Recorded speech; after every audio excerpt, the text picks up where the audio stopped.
dominion, etc., that say this great harvest is going to happen today. The church, in fact, will pave the way to the harvest while, let's see, while they may be having some incredible evangelism breakthroughs today, and I think there are some because of technology and other kinds of forms of evangelism, but it will be nothing like the evangelism during the tribulation. But you know, Tommy, I got an email this week from somebody who's a part of a ministry in Kansas City, and this particular party said that they have word that the whole earth will be evangelized by 2010. Now, you and I know this is ludicrous, but they believe that with all their heart. What kind of passages are they using to come up with the fact that the whole world will be evangelized before the tribulation? No passage. Yeah, I thought so. All right, where did they get this? Well, some people take Matthew 24:15. Yeah, that's not... which says the gospel of the kingdom, Matthew 24:14 rather, and this gospel of the kingdom shall be preached to the whole world for a witness to all nations, and then the end shall come. My problem with that verse is starting in verse 4 of Matthew 24 is the tribulation period. And so Matthew 24:4 through 31 is descriptive of the tribulation period. And so the preaching of the gospel of the kingdom there mentioned in that passage is not a reference to what's going on, the Great Commission of Matthew 28 during the church age.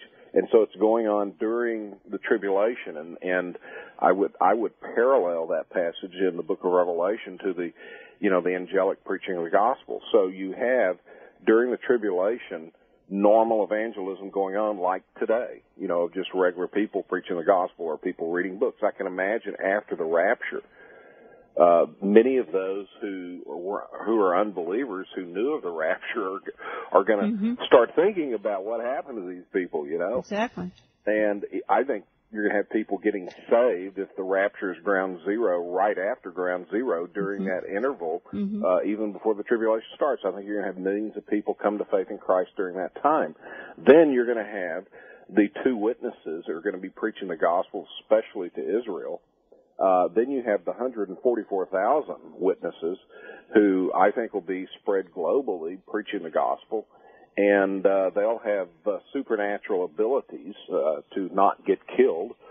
And then you've got, in the middle of the tribulation in Revelation 14, 3 angelic witnesses. And the first angelic witness, it says in the text that he's going to preach the gospel to the whole nation.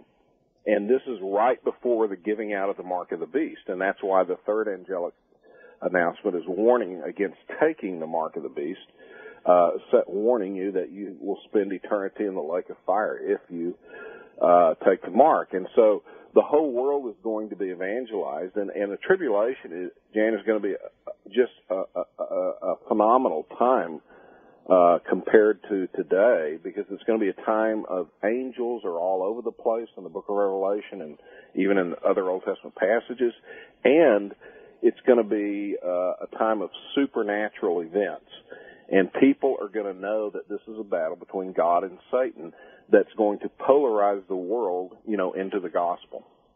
All right, who goes into the tribulation? Just the unsaved out of every nation? I mean, some would say, and this is just a little bit off track, but some would say that it's not very fair to the tribes and nations of the world who have never heard the gospel, and that's a large group of people, and all of a sudden they find themselves in the horrors of the tribulation, even though they've never heard the gospel.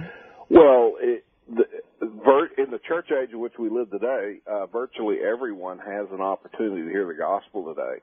And we're finding that the least evangelized places aren't the dark tribes in Africa or South America as much as it is the dark places in the cities of, United States or Europe. Europe is probably one of the least evangelized places in the world today. And so the gospel in many ways has been preached and is being preached throughout the world. you asked earlier, what basis do people try to say there was going to be a revival before the tribulation? There's no basis.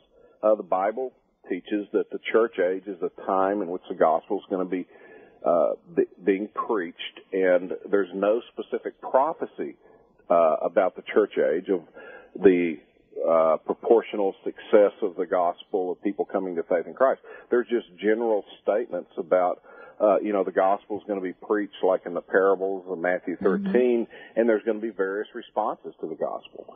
And that's our commission. We're supposed to do it, but there's no prophecy about a revival. And people who try to argue that, like you say, the latter rain movement, for example, they do it by taking passages that talk about a revival of Israel, for example, or evangelistic success with Gentiles from every tribe, kindred, tongue, or nation, Revelation 7. And they extrapolate those into the church age, and that is a motive for why a lot of these people, none of these people virtually, are pre-trib. Sure. See, because they want to take these passages that talk about the tribulation and use them to talk about the current church age. And, the Bible doesn't say whether there be revivals, ups or downs. There could be a great ingathering of souls before the rapture occurs. I don't know. That's in God's sovereign plan. And so what we do as believers today is we just faithfully go about living for Christ and preaching the gospel, and it's up to God to decide whether or not we'll have a great ingathering of souls compared to the normal ingathering that we have. Talking to Dr. Thomas Ice. He is a very prolific author and teaches at Liberty University and heads the Pre-Trib Research Center. That's pre-trib.org, pre-trib.org. If you want to contact him, you want to challenge him on anything that he's saying, I would do so by email.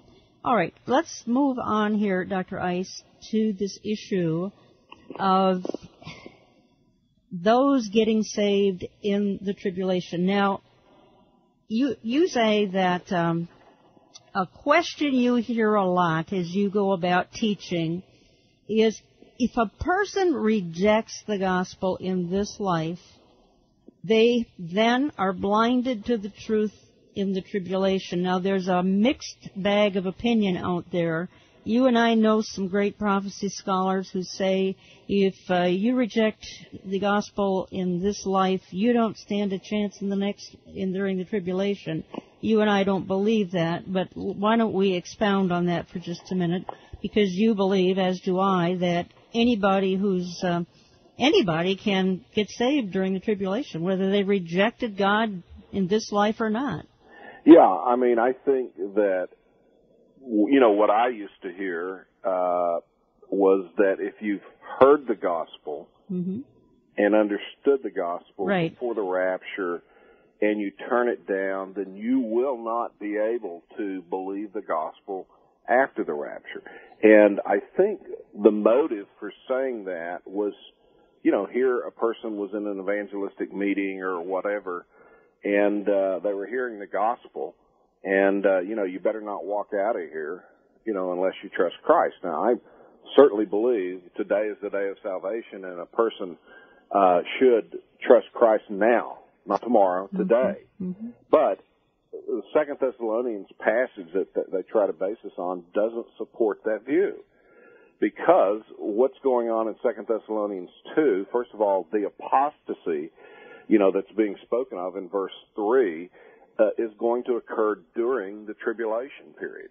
In other words, other passages like 1 Timothy chapter 4, 2 Timothy chapter 3, 2 Peter chapter 3, others that talk of apostasy talk about church age apostasy. You have to read the context and understand what they're talking about. Well, just a second, Tommy, because 2 Thessalonians 2, 10 through 12, because they did not receive the love of the truth so as to be saved, and for this reason God will send upon them a deluding influence so that they might believe what is false, in order that they all may be judged who did not believe the truth but took pleasure in wickedness. That's the passage we're kind of kicking around here. Right, I'm getting there. Yeah. But they start and say that verse 3 relates to the current church age because it uses the word apostasy, and the great apostasy comes at the end of the church age, which I agree there is